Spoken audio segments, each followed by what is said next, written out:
Salam damai dan sejahtera untuk kita sekalian dimanapun kita berada.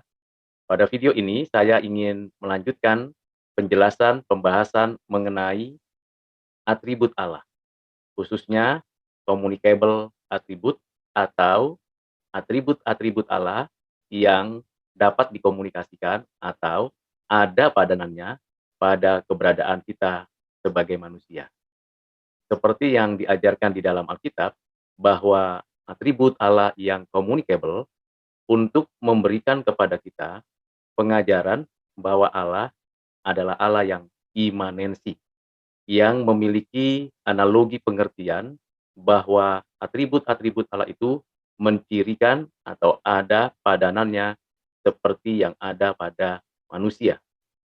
Allah menghadirkan dirinya sebagai pribadi yang dapat mengomunikasikan pikirannya, perasaannya, dan kehendaknya kepada manusia dengan bebas. Sebagai pribadi, tentunya kita mengenal diri kita sebagai manusia. Allah dapat dibedakan atribut-atributnya dalam 4 hal penting. 4 atribut, yaitu kerohaniannya, intelektualnya, moralnya, dan kedaulatannya. Pada video ini, saya akan membahas, mendiskusikan, memberikan kepada kita pengenalan dari ajaran Alkitab mengenai atribut kerohaniannya. Seperti yang kita baca dari Injil Yohanes pasal 4 ayat 24 yang menyatakan bahwa Allah adalah roh. Tentunya firman ini memberikan penegasan, proklamasi, dan pengajaran kepada kita dari ajaran Alkitab bahwa ada kerohanian Allah. Allah adalah roh pada dirinya. Allah itu bersifat imaterial, tidak kasat mata, dan tanpa pembagian. Tentunya kalau kita perhatikan diri kita pun sebagai manusia secara individu bersifat imaterial yang ada pada diri kita. Kita memiliki atau terdiri dari tubuh dan jiwa, atau tubuh dan roh. Kita ada unsur jiwa atau roh itu. Meskipun kita menyadari bahwa jiwa atau roh kita berasal, bersumber, diciptakan oleh Allah yang adalah roh.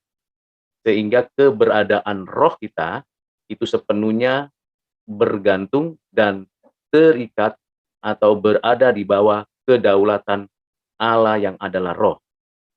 Karena kita mengenal Allah yang tidak berubah, yang ada pada dirinya, tentunya keberadaan Allah yang adalah roh bukanlah sebuah proses. Dan tentu tidak sesederhana kita menjelaskan keberadaan roh kita.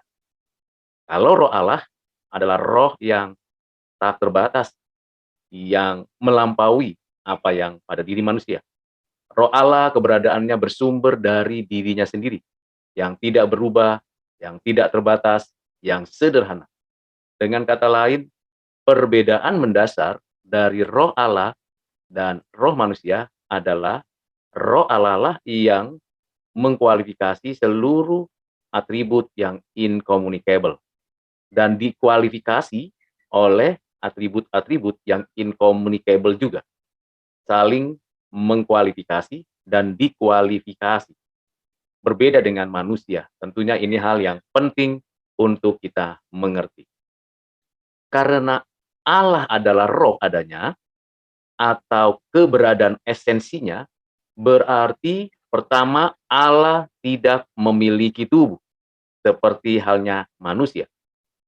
Kedua, kalau kita menemukan pada ayat-ayat di Alkitab, bagian-bagian tertentu yang menggambarkan Allah seperti manusia, maka sesungguhnya bagian-bagian ayat-ayat tersebut sesungguhnya merupakan gaya bahasa yang disebut antropomorfisme atau gaya bahasa antropopatisme.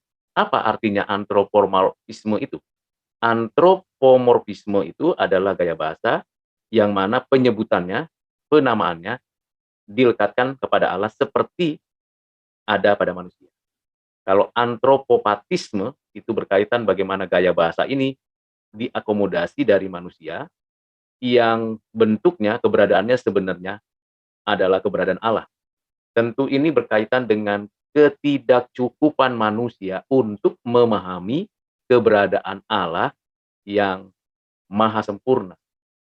Kita dapat memberi penjelasan, pengetahuan, pengenalan akan Allah yang roh adanya dalam keterbatasan kita sebagai manusia ciptaan.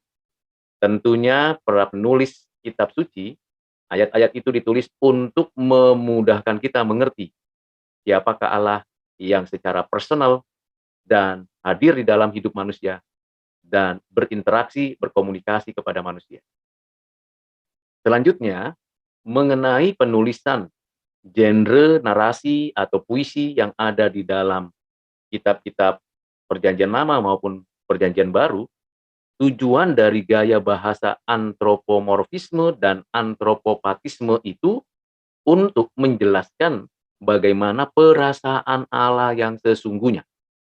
Jika demikian, seperti perasaan manusia, baik terhadap ketaatan maupun ketidaktaatan umatnya, agar manusia dapat memahami kebenaran yang hendak dikomunikasikan penulis kitab suci ini. Misalnya saja, kata menyesal, Allah menyesal. Itu adalah kata yang bersifat antropomorfisme dan sekaligus antropopatisme yang menggambarkan perasaan Allah bahwa Allah memang menyesal. Dan kita mengerti itu maksudnya untuk menggambarkan Allah yang adil dan suci, yang benci kejahatan, yang menolak segala kecemaran dan segala pemberontakan.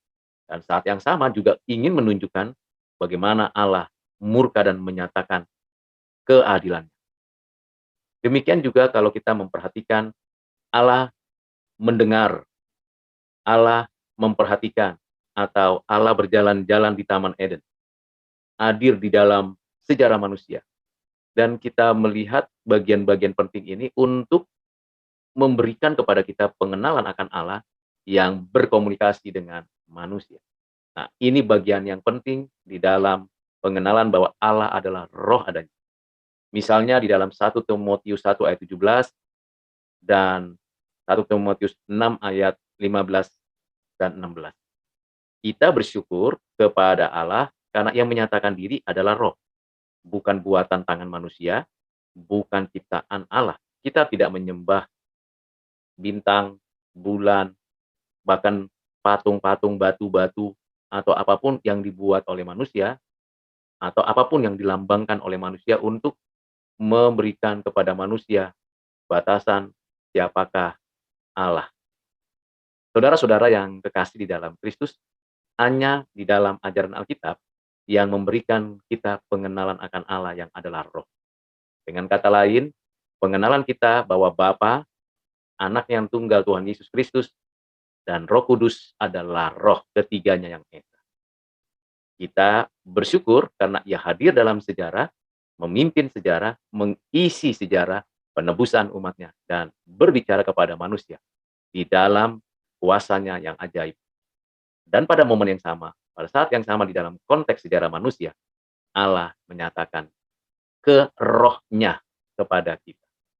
Dengan demikian, kita menyadari kerohannya yang maha hadir, maha segalanya, adalah Allah yang hidup dan yang memberikan kehidupan. Karena dengan rohnya, melalui rohnya, keberadaannya yang roh adalah memberikan hidup dan kehidupan, yang mengatur sistem kehidupan, yang mengendalikan sistem kehidupan bagi setiap orang, bagi seluruh semesta alam. Seluruhnya ditaklukkan di bawah kuasa otoritas kekuatan Allah yang adalah roh ada. Kiranya dengan pengertian yang mendasar dan mendalam ini, kita semakin gentar dan semakin bersyukur kepada Allah yang hidup, Allah yang adalah roh, Allah yang kita sembah, kita puja, kita muliakan di dalam dan melalui Kristus. Oleh rohnya kita mengalami persekutuan dengan Allah yang esa. Tuhan memberkati kita sekalian. Amin.